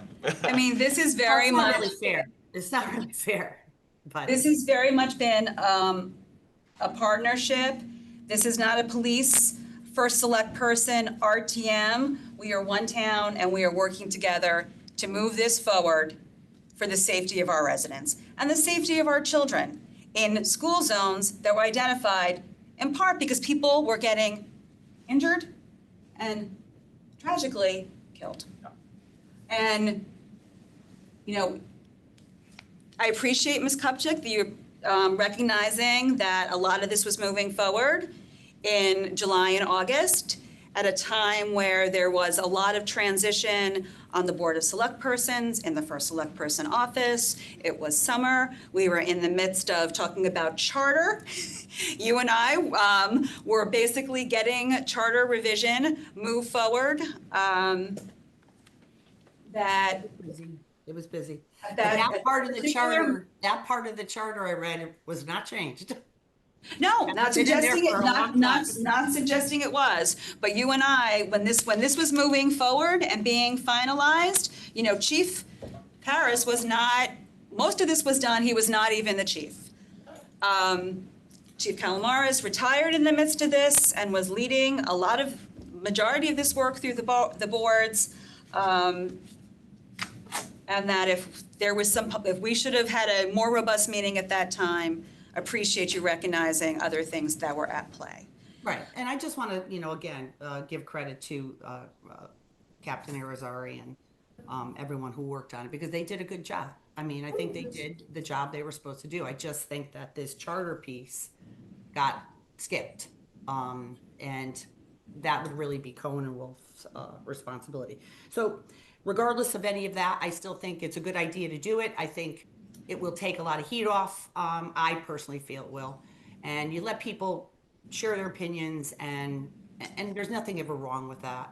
I mean, it's not fun, but I think it's important.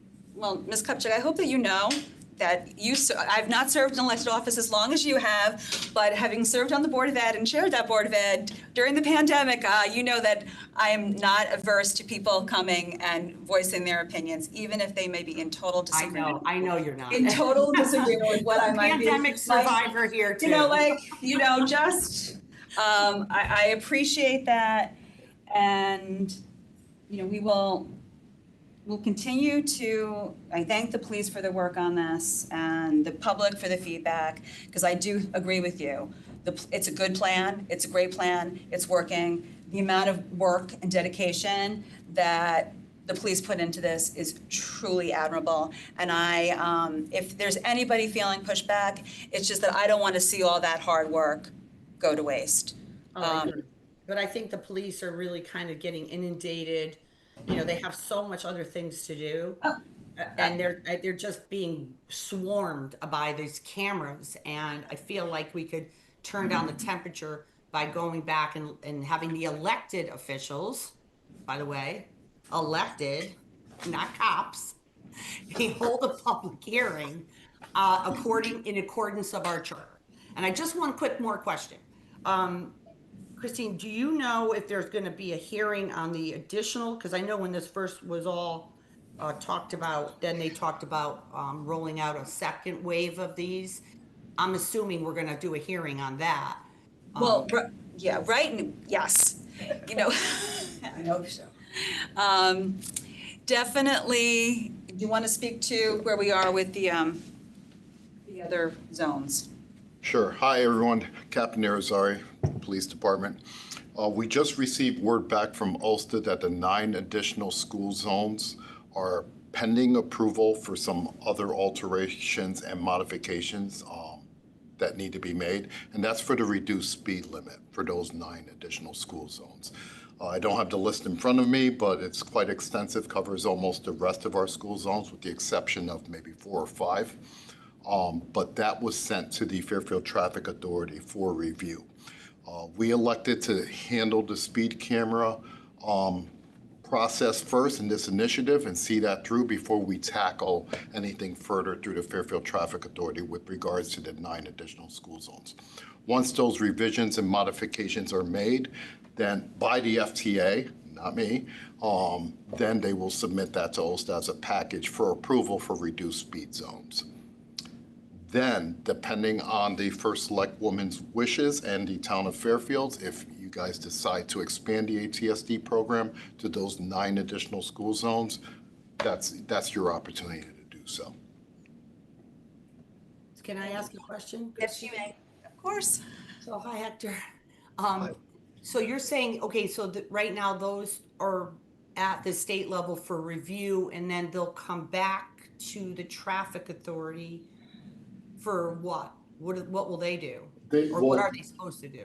They sent the traffic authority back the revisions that they are requesting at the state level for each of the 9 school zones. So that's what we're holding on right now. Okay, and then they're gonna review, the traffic authorities reviewing the input from the Correct, state? from the state.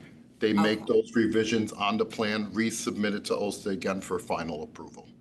So when are they supposed to have that meeting, do you know? We've delayed it right now because Oh, we are FTA. dealing with the speed camera Right, dilemma, so we want to take care of that first as a priority before we decide on expanding the reduced speed limits. Yeah, that's a good idea. Maybe Christine, that would be a good opportunity for you guys to, and again, I would say in the fall, you know, when people are around, maybe that would be a good opportunity to hold a hearing on all of it. Maybe the traffic authority and you, Christine, you know, do like a public hearing on it. It's gonna be us. I'm gonna have them come here. You think you're Well, we're gonna have to go somewhere else because that room's not gonna hold it. Penfield meeting was at a high school auditorium. We actually filled it. I just want to be clear that the 9 additional school zones, we are not submitting that for ATSD implementation. It's just for the reduced speed limit during the hour pickup and hour drop off. That's it. Oh, gotcha, okay. You know, the expansion of the speed program will be dependent on the first select woman and the town of Fairfield, whether you decide to move forward on that. Right now, we're just tackling the reduced speed limit. Gotcha. I think that's helpful. not to interrupt, but to add to that, we have to see this program forward. If we may see things down the road in different parts of the season of issues that we're seeing. So we have to see this program either work or not. And like I said in my statement, I will be the first person to say there's something wrong because I don't want one problem to cause another. And when we in general find problems, we find solutions. And that's what we'll do. No, I think you guys are handling it great. I mean, listen, you're trying to protect the public and you see all this stuff. I just hope you know that I'm not personally criticizing the department or any of the work. I just think that it possibly there was a disconnect with our legal counsel, Cohen and Wolf, on our charter, you know, how our government, not the cops, how our government is supposed to handle any kind of change, ordinance, regulation kind of thing. Just like the noise ordinance thing, you remember that years ago? Of course. I mean, there was so many details in that ordinance. I mean, the decibel level, I mean, all these really details, you know, like a lot. Yeah. Listen, that was all like, it was posted, people came and spoke, you know what I mean? So that was not because of a state law, that was because our town charter required elected officials to hold a hearing on the exact regulation, not just an idea of it, but the exact details of it. So, thank you. Listen, I think, thank you for it's great that people are changing their behavior. I do believe they are. I think a lot of people are avoiding those areas.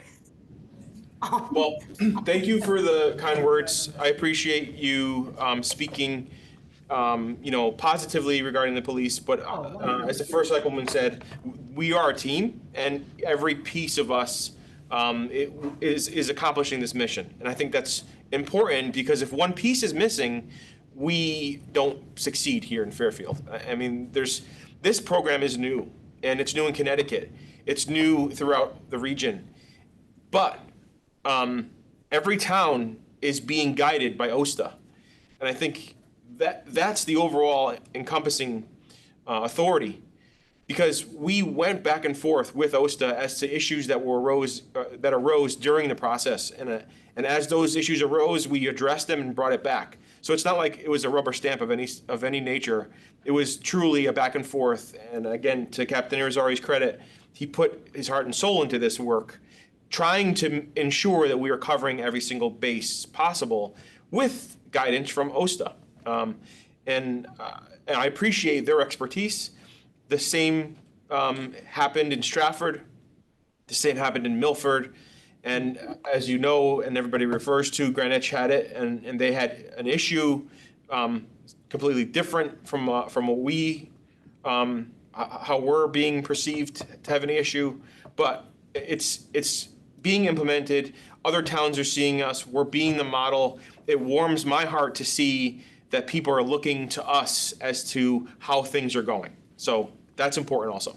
No, I think you guys handled it right with OSTA, and I think OSTA, you did exactly what OSTA, and they wrote me back actually, the Yep. commissioner's office, and they said you could, you know, your department complied completely with all the regulations, but they couldn't speak to what our charter regarding changes, and so that's where I'm coming in. I think that's where I'm questioning. I think a lot of people are too, and that wouldn't have anything to do with what Captain Irizarry or members of law enforcement submitted and worked with OSTA. So I just want to say that for the record.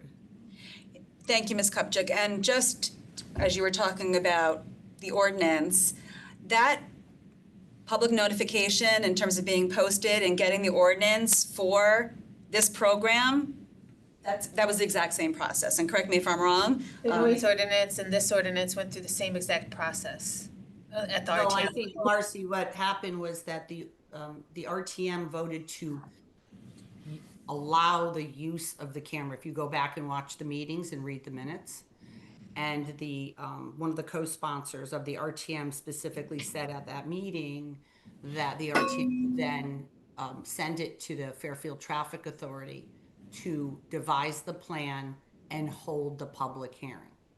So that's the piece that you think, the mandatory public hearing per our charter. per the discussion at the RTM. And that where- didn't happen. For And the that- FTA, that It the didn't FTA meeting. Right. And I think, you know, That's the meeting, and this is right. helpful because while you emailed me just for the public, you should not be emailing me directly about things that we're gonna be talking about. Wait, we weren't voting on anything. It wasn't an agenda. All right. I'll ask the town attorney about that one too, about whether or not you should be. But again, you know what? I mean, the Fairfield Traffic Authority, that's another thing too, right?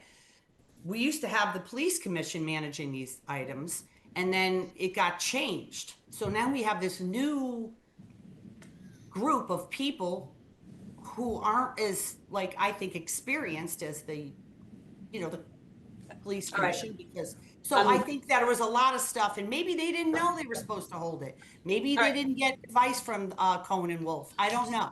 So I'm just bringing that up, and I'll stop talking about it right now. And I'm gonna just hold it off just because I'm cognizant of the time. Because the chief looked at his watch 3 times. I Well, think he's because getting we know annoyed he with me. realizes he has someplace to be, that we have a prior Oh, commitment. no, I'm sorry. Go ahead. No, it's no. And just for the public in terms of use for the town attorney, and I appreciate the different administrations, and we have a firm now, and it's different than having a dedicated, when Mr. Baldwin was the town attorney. I am cognizant of, if I don't I'm not necessarily picking up the phone to call the town attorney on every question, appreciating that comes with a cost to the taxpayer. So if I think that I've gotten guidance, and in this instance was relying heavily on OSTA and the legal opinion that we were getting to move this plan forward, was not calling the town attorney every step of the way. And maybe that's, a learning curve for me as a relatively new first select person. So I will take that level of experience and take that to heart. And I think that if we have any more questions on this, we will thank the police and let them go on their way. Thank you, thank you, Captain, thank you, Chief, as always. Thank you. Thank you for listening.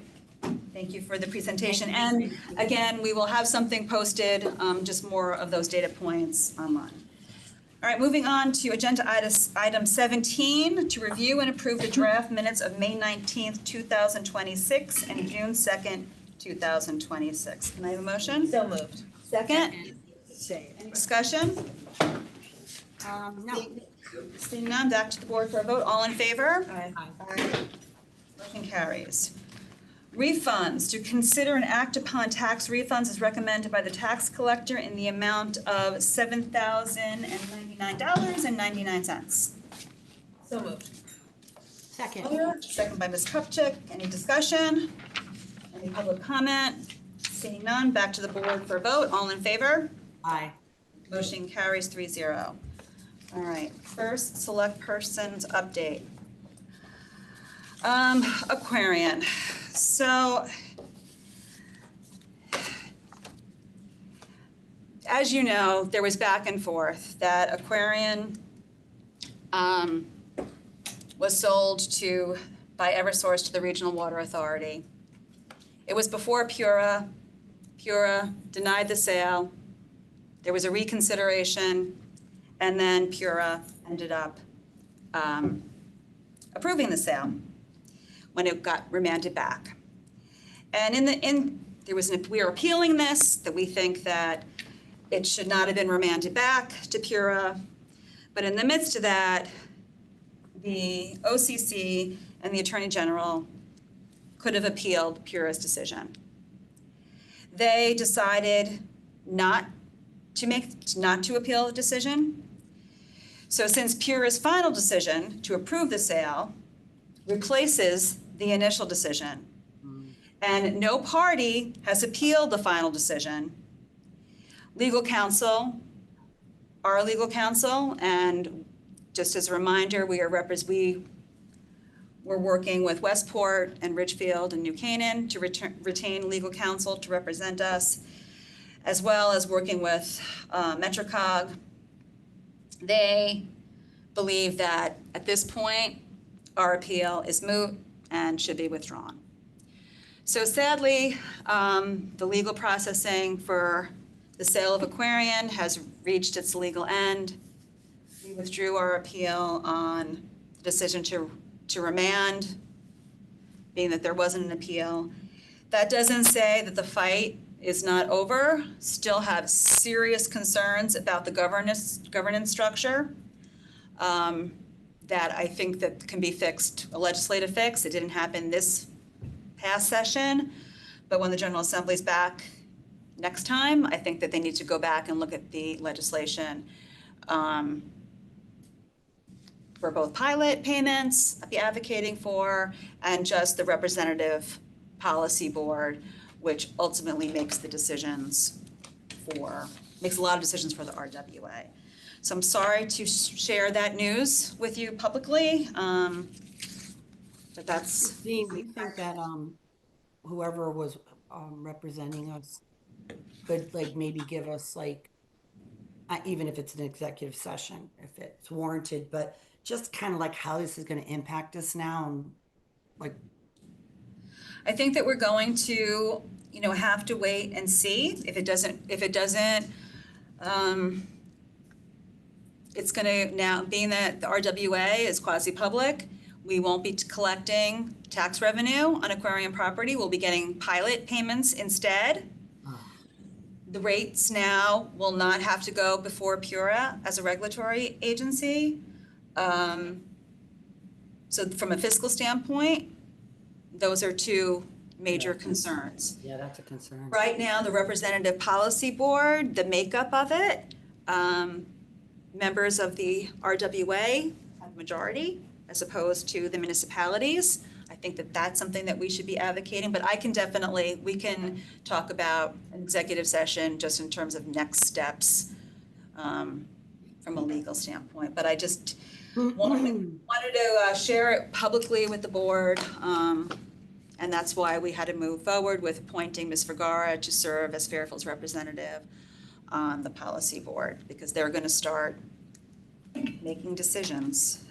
And was really hoping, didn't have to make that appointment, that it would end up being a moot point, but it's moved forward. So we're going to continue to keep a close eye on it and see if there's any other path forward besides a legislative fix. All right, that just for the public, we had our bond sale. We were all there. We had $41,675,000 in new bond money.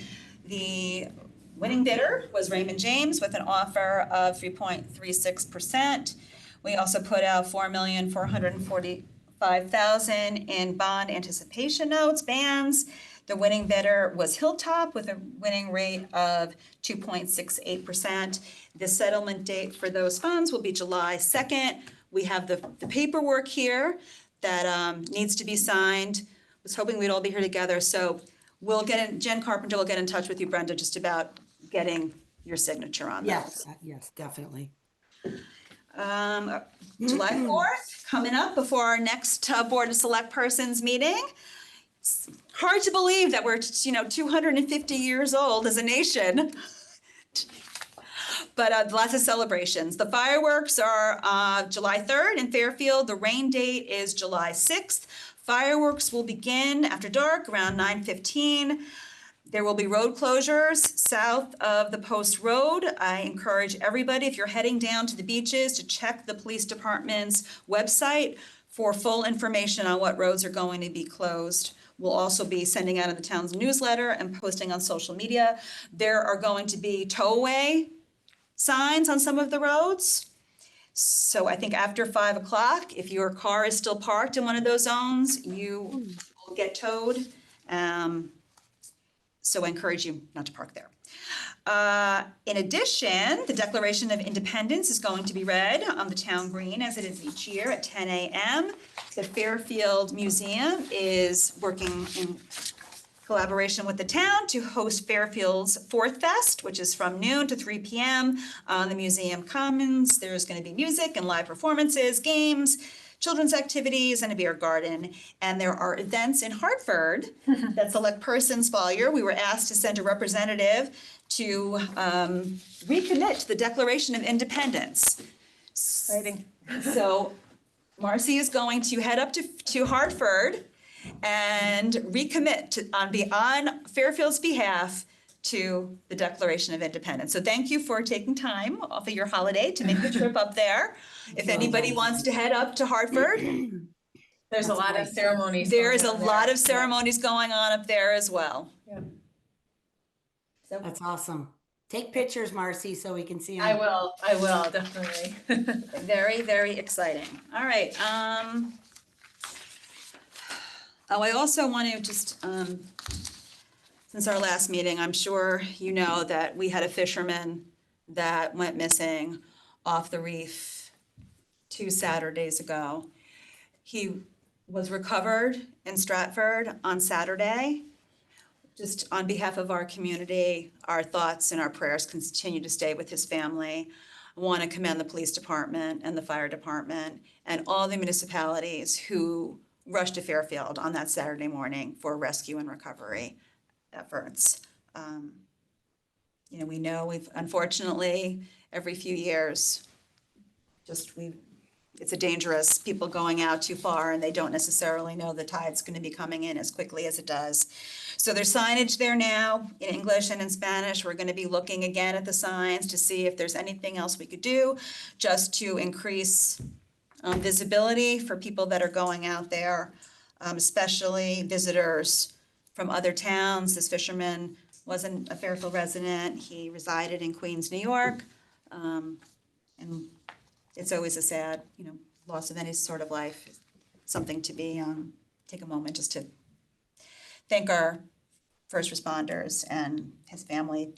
I met with them, with the police last week, and on behalf of you and the board and the community, just shared that our thoughts were with them. So I wanted to let you know that. Announcements, we had Juneteenth last Friday. It was a great celebration. I want to thank all the churches that took the lead in arranging the event. The Bernadettes were there, if you haven't heard them before. They're great. Lots of tabling, lots of proclamation, lots of families there. It was a good time. So I just want to publicly thank everybody who made that event happen. And with that, we are going to be going into executive session. So I have to ask the public to leave. And after that, we won't be taking, maybe taking action afterwards, but there will be no other agenda items. We'll be just doing a motion to adjourn. Make a motion to go into executive Okay. session. Motion to go into executive session. Ms. Fowler, seconded by Ms. Kupchak. I'll take all All in favor? All in favor? Aye. We're in executive session. Well, I didn't want to vote until everybody, these guys kind of left. Sorry, bye. Bye, Suzanne.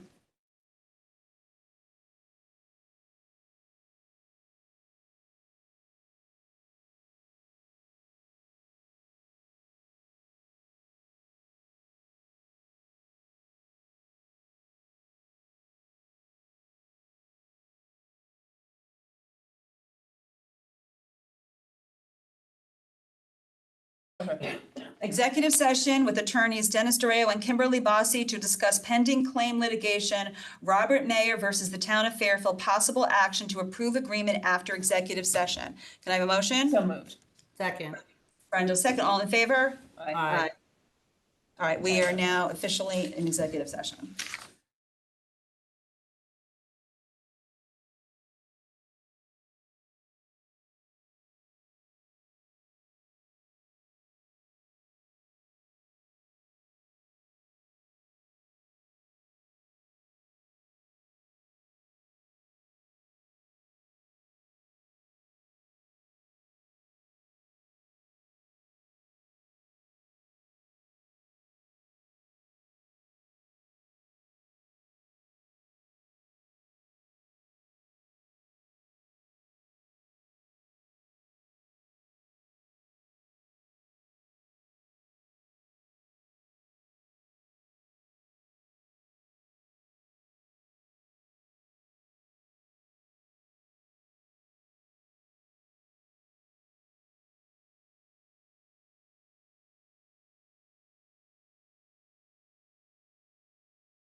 Motion to come out of executive session? So moved. Second. Second, all in favor? Aye. Can I have a motion to approve the settlement agreement on the terms discussed in executive session? So moved. Second. All in favor? Aye. Aye. Motion carries. 3-0. Motion to adjourn? Aye. Or so moved. Spire, seconded by Ms. Kupchak. All in favor? Aye. Aye. Motion carries. We are adjourned. All right. All right, have a good night. How many times do we have to sign this? I hope you have fun.